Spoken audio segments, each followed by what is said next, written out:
ಅದಕ್ಕೆ ನಾಗೇಂದ್ರ ಪ್ರಸಾದ್ ಅವರು ಕೇಳಿದಂತ ಪ್ರಶ್ನೆಗೆ ಆ ಕಡೆಗೆ ಶಾಸಕರು ಉತ್ತರವನ್ನ ಕೊಡ್ತಾ ಇದ್ರದ್ದು ಅಲ್ಲಿಗೆ ನಿಂತೋಗಿತ್ತು. ಎಸ್ ಮಾನ್ಯ ಶಾಸಕರೇ, ನಾನು ಎಲ್ಲರಿಗೂ ಉತ್ತರ ಕೇಳಂತದ್ದು ಒಂದೇ ಒಂದು ವಿಚಾರ.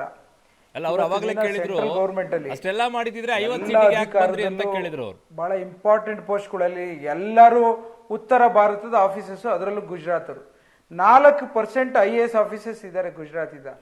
ಆದ್ರೆ 90% of the important jobs been held by the Gujarati people. ಏನ್ ಮಾಡ್ತಾ ಇದ್ದೀರಾ? ಪ್ರೊಟೆಸ್ಟ್ ಮಾಡಿ ಸರ್, ವಿರೋಧ ಮಾಡಿ ಸರ್. ಹಾಗಾದ್ರೆ ಯಾರಿಗೂ ಅರ್ಥ ಆಗ್ತಿಲ್ಲ. ಹೋರಾಟ ಮಾಡಿ. ಹಾಗಾದ್ರೆ ಯಾಕೆ ಬಿಟ್ಟಿದ್ದೀರಾ?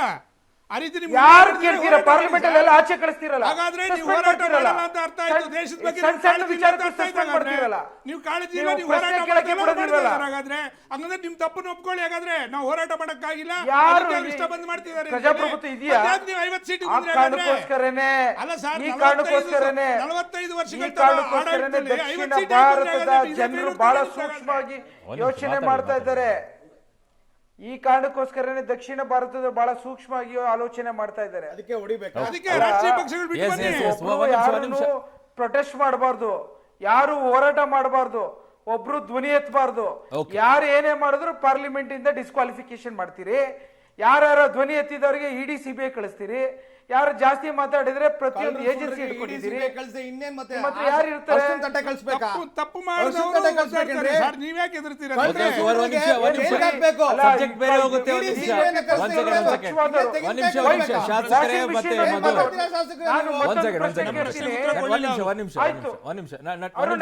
ಒಂದ್ ನಿಮಿಷ ಡಾಕ್ಟರ್, ಒಂದ್ ನಿಮಿಷ ಬರ್ತೀನಿ ಡಾಕ್ಟರ್, ಒಂದ್ ನಿಮಿಷ ಬರ್ತೀನಿ. ಇವ್ರು ಯಾರು ಹೇಳ್ತಾರಲ್ಲ, ಆಯ್ತು ಬರ್ತೀನಿ ಡಾಕ್ಟರ್.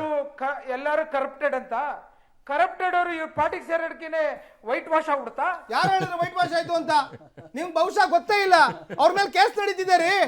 ಅವ್ರ ಮೇಲೆ ಕೇಸ್ ನಡೀತಿದೆ. ನಿಮ್ಗೆ ಅದ್ರ ಬಗ್ಗೆ ಶಾಸಕರೇ ನಿಮ್ಗೆ ಅದ್ರ ಬಗ್ಗೆ ಗೊತ್ತಿಲ್ಲ ಅಂದ್ರೆ ನಾವೇನು ಮಾಡಕ್ಕಾಗಲ್ಲ. ಅವ್ರ ಮೇಲೆ ಕೇಸ್ ನಡೀತಿದೆ. ಯಾರು ಹೇಳಿದ್ರೆ ವೈಟ್ ವಾಶ್ ಅಂದ್ಬಿಟ್ಟು? ಅಲ್ಲ, ನಾವು ಒಂದು ಪ್ರಶ್ನೆ ಕೇಳ್ತೀನಿ, ಕೇಳಿದಿರಲ್ಲ. ದುಡ್ಡಿಟ್ಟು ಸಿಕ್ಕಾಕೊಳಕ್ ಡೆಲ್ಲಿ ಬೇಕು, ದುಡ್ಡು ಕೇಳಕ್ ಕರ್ನಾಟಕ ಬೇಕಾ ನಿಮ್ಗೆ? ದುಡ್ಡಿಟ್ಟು ಸಿಕ್ಕಾಕೊಳಕ್ಕೆ ಇಡಿ CBI ಕೇಸ್ ಹಂಚ್ಕೊಳಕ್ಕೆ ಡೆಲ್ಲಿ ಬೇಕು. 9 ಕೋಟಿ ಸಿಕ್ಕಾಕೊಂಡು ಡೆಲ್ಲಿ ಅಲ್ಲೇ ಸಿಕ್ಬಿಡ್ತಂಗಿದ್ರೆ ಕರ್ನಾಟಕದಲ್ಲಿ ಶಾಸಕರೇ ಒಂದ್ ನಿಮಿಷ ದಯವಿಟ್ಟು ಇಂಟರಪ್ಟ್ ಆಗ್ತಾ ಇದೀನಿ. ದಯವಿಟ್ಟು ಮಧು ಅವರೇ ಒಂದ್ ನಿಮಿಷ.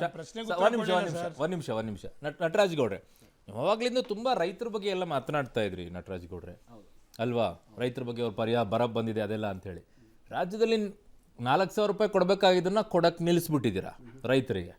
ಇನ್ನೊಂದ್ ಕಡೆಗೆ ನಿಮ್ಮದೇ ಸಚಿವರು ಹೇಳ್ತಾರೆ, ನಮ್ಮ ರಾಜ್ಯದ ಸಚಿವರು ಪರಿಹಾರಕ್ಕೋಸ್ಕರ ರೈತರ ಆತ್ಮಹತ್ಯೆಯನ್ನ ಮಾಡ್ಕೊಳ್ತಾರೆ ಅನ್ನುವಂತ ಮಾತನಾಡಿದಂತ ಸಂದರ್ಭದಲ್ಲಿ ರೈತರ ಬಗ್ಗೆ ಕಾಳಜಿ ಇರ್ಲಿಲ್ವಾ? 4,000 ರೂಪಾಯಿ ಕೊಡ್ತಿಲ್ಲ ಅಂತ ಹೇಳಿದ್ರಲ್ಲ. ನಾವು 24,000 ರೂಪಾಯಿ ಗೃಹಲಕ್ಷ್ಮಿ ಯೋಜನೆ ಮುಖಾಂತರ ಅವ್ರ ಮನೆಗೆ ಕೊಡ್ತಾ ಇದ್ವಿ.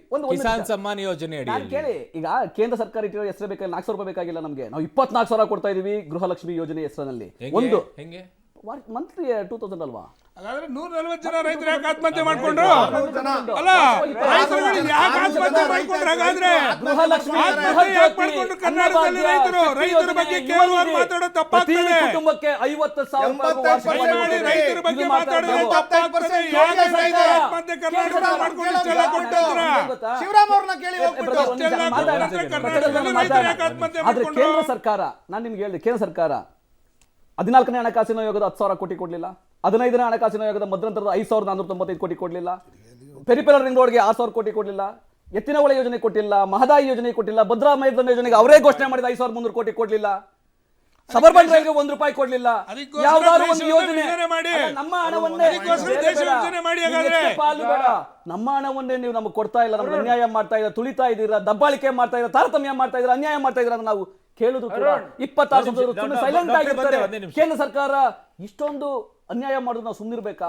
ನಾವು ನೀವಿಬ್ರು ಸೇರ್ಕೊಂಡು ಹೋರಾಟ ಮಾಡ್ಬೇಕಾ ಬೇಡವಾ? ನಾವು ಈಗ 26 ಸಂಸದರು ಕ್ಷಮೆ ಕೇಳಿ ರಾಜೀನಾಮೆ ಕೊಟ್ಟು ಮನೆಗೆ ಹೋಗ್ಬೇಕು. ಅವರು 26 ಸಂಸದರು ರಾಜೀನಾಮೆ ಕೊಟ್ಟು ಮನೆಗೆ ಹೋಗ್ಬೇಕು. ಅವ್ರಿಗೆ ಯೋಗ್ಯತೆ ಇಲ್ಲ. 30 ಸೆಕೆಂಡ್ ಸೆಷನ್ ಜಾಸ್ತಿ ತಗೊಳಕ್ ಹೋಗಲ್ಲ. ಕಾಂಗ್ರೆಸ್ ಹಣೆ ಬರ 30 ಸೆಕೆಂಡ್ ಅಲ್ಲಿ ಹೇಳ್ತೀನಿ. ನಿನ್ನೆ ಬಡ್ಜೆಟ್ ಆದ್ಮೇಲೆ ಕರ್ನಾಟಕ ಸರ್ಕಾರದ additional chief secretary finance Atiq Ahmad ಅವರು we welcome and we are happy about the budget ಅಂತ ಹೇಳಿದ್ದಾರೆ.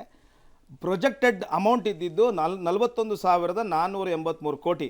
ಗೌರ್ಮೆಂಟ್ ಸರ್ಕಾರದಲ್ಲಿ ಬಡ್ಜೆಟ್ ಆಗಿರುವಂಥದ್ದು 45,000 ಕೋಟಿ. ಅಂದರೆ 4,500 ಕೋಟಿ ಹೆಚ್ಚಿಗೆ ಕೊಟ್ಟಿದ್ದಾರೆ. ಇದು ಕಾಂಗ್ರೆಸ್ನವ್ರಿಗೆ ಡಿ ಕೆ ಸುರೇಶ್ ಅವ್ರಿಗೆ ಗೊತ್ತಿಲ್ಲ, ಸಾಹೇಬರಿಗೆ, ಈ ನಮ್ಮ ನಟರಾಜ್ ಗೌಡ್ರಿಗೂ ಗೊತ್ತಿಲ್ಲ, ಈ ಶಾಸಕರು ಗೊತ್ತಿಲ್ಲ. ಕೇಳ್ರಿ ಹೋಗ್ಬಿಟ್ಟು ನಿಮ್ಮ ಫೈನಾನ್ಸ್ ಡಿಪಾರ್ಟ್ಮೆಂಟ್ ಅಲ್ಲಿ ನೀವು ಯಾಕೆ ಹಿಂಗೆ ಹೇಳಿದ್ರಿ ಅನ್ಬಿಟ್ಟು ಇಲ್ಲಿ ಬಂದು ಸುಳ್ಳು ಹೇಳ್ತೀರಾ ಟಿವಿ ಮುಂದೆ ಬಂದ್ಬಿಟ್ಟು. ಶಾಸಕರೇ, TV ಮುಂದೆ ಬಂದ್ಬಿಟ್ಟು ಕೈ ರೈಸ್ ಮಾಡ್ತಾ ಇದ್ರಿ. 4 ಲಕ್ಷ ಕೋಟಿ ರೂಪಾಯಿ ತೆರಿಗೆ ಹೋಗಿರೋದು. ಒಂದ್ ನಿಮಿಷ, ನೀವು 45,000 ಕೋಟಿ ಬಗ್ಗೆ ಮಾತಾಡ್ತಿರಲ್ಲ, ಈ ವರ್ಷ ಹೋಗಿರೋದು ಆಲ್ರೆಡಿ 4 ಲಕ್ಷ ಕೋಟಿ ರೂಪಾಯಿ ತೆರಿಗೆ. ನೀವು ಅದ್ರ ಬಗ್ಗೆ ಗಮನ ಇರಲಿ ತಮಗೆ.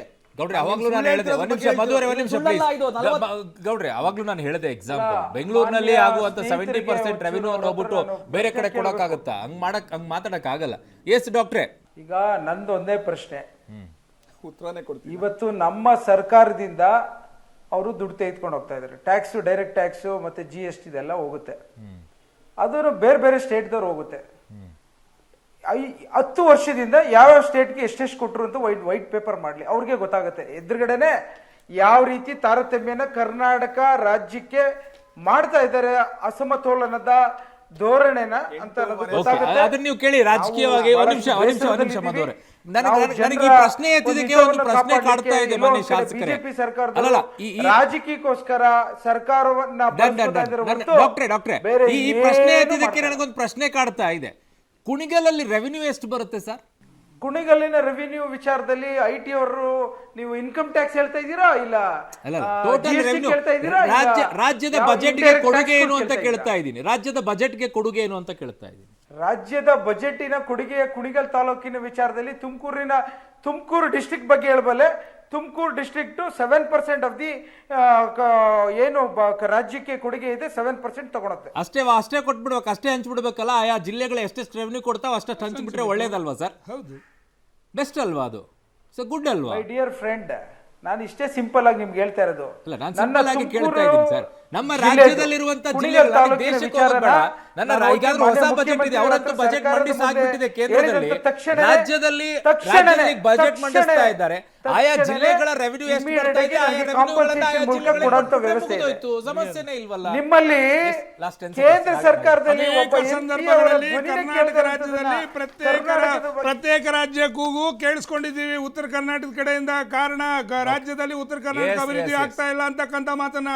ಹಾಗಾದ್ರೆ ಇಲ್ಲಿ ತಾರತಮ್ಯ ಆಗೋದಾದ್ರೆ ಅಲ್ಲಿ ತಾರತಮ್ಯ. ಧನ್ಯವಾದಗಳು ನನ್ನ ಕಾರ್ಯಕ್ರಮದಲ್ಲಿ ಭಾಗವಹಿಸಿದ್ದಕ್ಕೆ.